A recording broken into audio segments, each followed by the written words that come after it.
Welcome back to the news at 10. The Nigerian Medical Association has asked the federal government to urgently address its 24-point demand or be prepared for an indefinite strike action with effect from July the 1st. Addressing a news conference in Abuja, the president of the association, Dr. Kayode Obembe, says the association is taking the action in order to save the healthcare system from further decay. The association is, among other things, demanding for the immediate passage of the National Health Bill and the appointment of a Surgeon General of the Federation. Now, in another 9 days, the people of Ekiti State will go to the polls to elect a new governor. Now, there are about 18 active political parties in the state, but 3 major parties and their candidates are seen as the major contenders. On our big story tonight, our political correspondent, Seun Okimbaloye, takes a look at the major contenders in the race, preparations of the umpire, and the people's expectations ahead of the elections. Indomie instant noodles, tasty nutrition, good for you.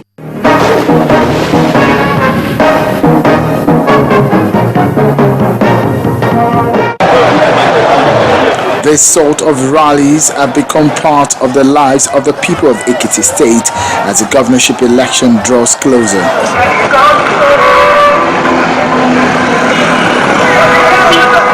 Daily, politicians throng the streets in open campaigns while posters of the candidates dot every nook and crannies of the state. This is the popular Adebayo Road in Ado-Ekiti, the capital of Ekiti State. Citizens woke up this morning to road checks and their vehicles being searched. And this is not surprising because of the preparation for the election. The gladiators are dotting their I's and crossing their T's. For the incumbent governor and the APC candidate, he believes the electorate would reward his performance by re-electing him. I've substantially delivered, averagely speaking, 70% of each of the item on the agenda. So, on the basis of my performance, I expect people to reward me. For the Labour Party candidate and serving lawmaker in the House of Representatives, his credential, I believe, speaks volume, and he tells us that his manifesto and programs are enough reasons to get his people's votes. We are out to create a new and united Ekiti. We have made a very strong statement that we are here to grow the economy of this state. The PDP candidate Chief Ayofayoshe, who was not available to speak to Channels Television, but his campaign director assures that the party's flag bearer is a brand new man, now well fit for the job. He has changed, and it's no more the Fayoshe of 2003, it's Fayoshe of 2004. It is now 2014 Fayoshe. For the electorate, the expectations are high, but is majorly on employment for the youth population. Youth employment is my major concern because if my child gets a good job, it will take away my troubles. We need government to create job for our youth. Logistics have been a major trouble for INEC in past elections, but for Ekiti, will there be any difference? Also establish what we call super racks and racks, and these are centers that are provided with facilities that will enable electoral officials to sleep or to pass the night at that center, because these centers are very close to the polling units. Security in the state at this time may be a big challenge. Vandalized billboards are a clear show of intolerance among some of the players and their supporters, a signal that there is a lot to worry about. The police authorities are making plans, but if the pre-election casualties are anything to go by, there may be more work for the security operatives.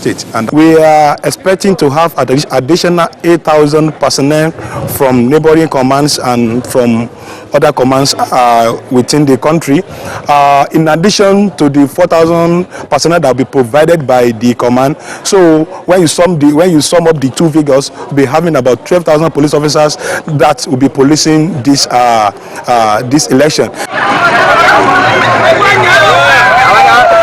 On June the 24th, it is expected that Ekiti people will go out in their numbers to vote, but electorates will want an assurance above all things that they will be protected and there won't be any more bloodletting.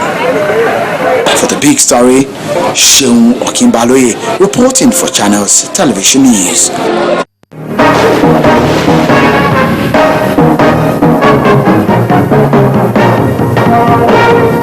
Indomie instant noodles. Tasty nutrition. Good for you.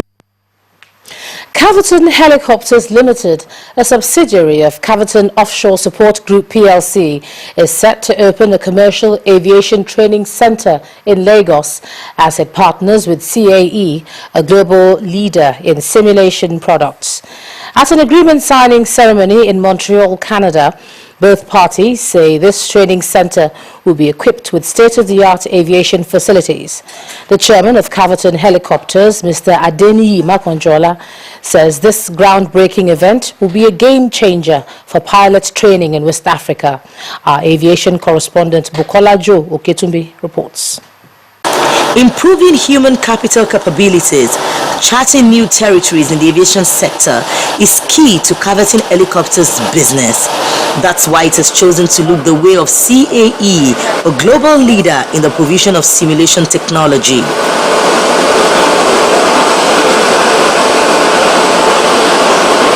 We're spending a significant amount of money sending people away to get their recurrency training done. So we felt that this particular segment of the market was one that was attractive.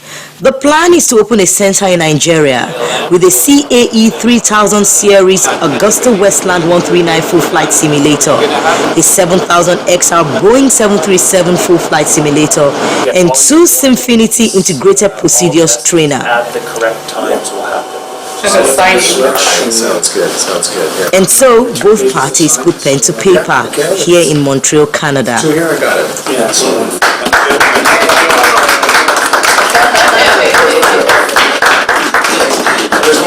This project is groundbreaking. It's the first of its kind, and that's evident in the design of what facility that we've built. I guarantee you we won't let you down in all facets of the simulator, the training center, the operation, the people. We look forward to learning and growing together in the region. With the signing ceremony over, it's time to look around the factory and take a ride in the Boeing 737 simulator specially built for the center.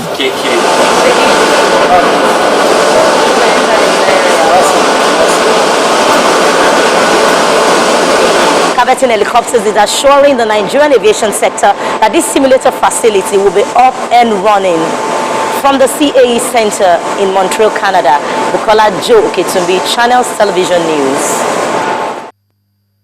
First Bank.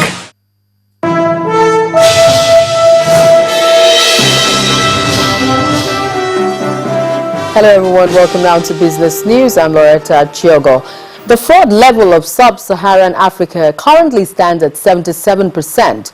Its corruption level and regulatory breaches are rated 30% and 22%. Now, this is according to the 2013 Global Fraud Report on Africa. To overcome or minimize this menace, the Central Bank of Nigeria has called on chief compliance officers in the banking sector to pay more attention to highly ranked transactions.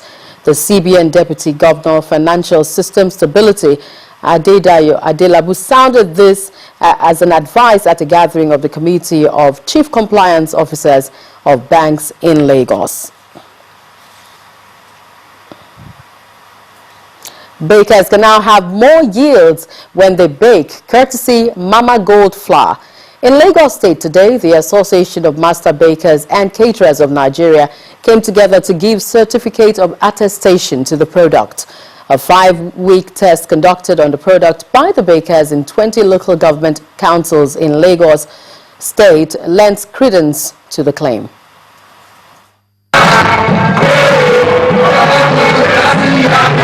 The mood in the hall reflects that of satisfaction for a job well done, as Mama Gold Flour gets the green light from bakers.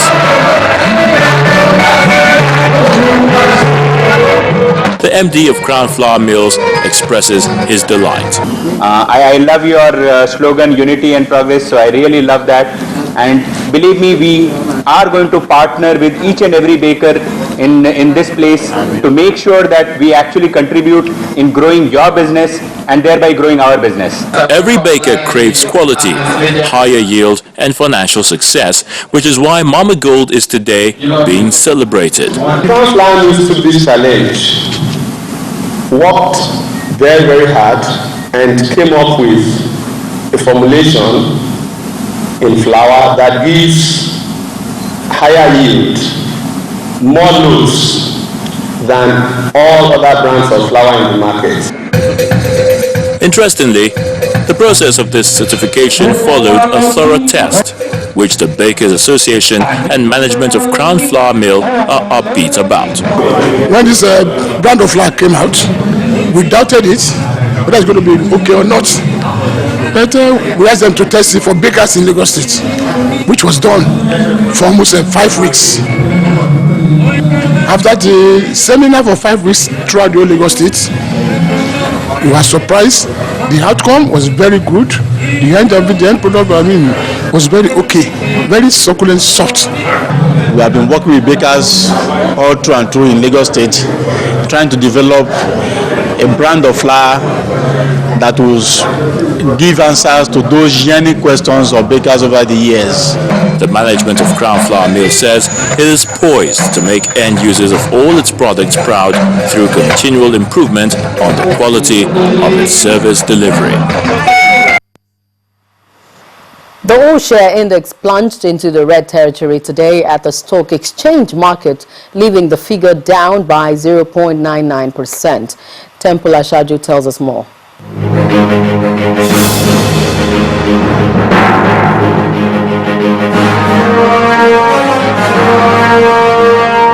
Hello and welcome. Let's quickly take you through the equities market performance today.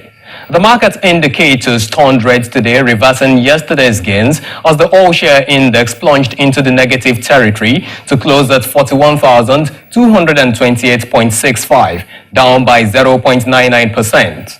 The market capitalization also went down to close at 13.6 trillion naira. Corn oil led the gainers for the day, adding 6 naira 13 kobo to its share price. It was followed by PZ and Guinness Nigeria PLC. The heavily capitalized companies topped the losers list with Nigerian breweries, Dangote Cement and Flour Mill leading the pack. For the top trades, Wapik Insurance put up 72.7 million units, UBA and Access Bank PLC followed next. At the close of trades, over 340 million units of shares were traded by investors, and all that took place in 3.7 billion naira on the 5,339 deals. Now that's it on the stock market report. I am Temple Ashaju. Thank you, Temple, and that's it. We'll leave you with figures from the global market. I'm Loretta Chiogo.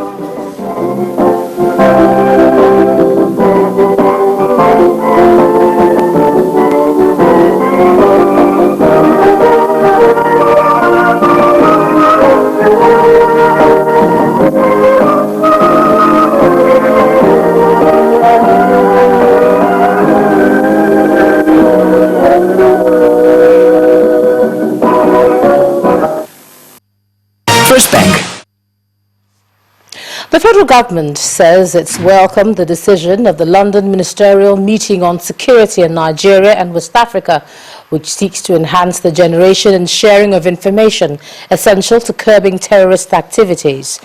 In a statement by the Special Advisor to the President on Media and Publicity, Dr. Reuben Abati, the President says he believes that the implementation of the important decisions taken at the London meeting will boost the ongoing efforts to end terrorism in Nigeria.